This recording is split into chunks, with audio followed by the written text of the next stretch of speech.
बौद्ध जिला बीजेपी तरफ बाबा साहेब आंबेडकर महापरिनिर्वाण दिवस पालन। आज बीजेपी बौद्ध जिला तरफ आयोजित बाबा साहेब डॉक्टर आंबेडकर महापरिनिर्वाण दिवस को महासमारोह पालन करा जायथिला।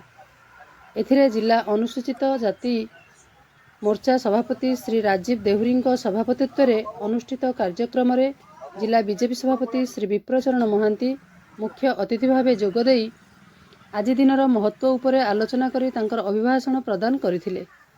विशेषकर दलित पीड़ित वंचित एवं शोषितों कल्याण पाई बाबा साहेब विचार को माननीय प्रधानमंत्री श्रीजुक्त नरेंद्र मोदी जी सरकार द्वारा विभिन्न योजना गरीबरू गरीबों को ध्यान में रखी किपरि भाव में विभिन्न योजना लागू करा जायछि से सब विषय अभिभाषण रे प्रकाश करथिले।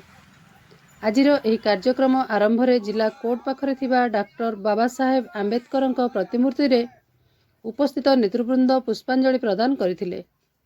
एही कार्यक्रम रे बीजेपी पक्षरु वरिष्ठ कर्मकर्ता माने उपस्थित रहिथिले।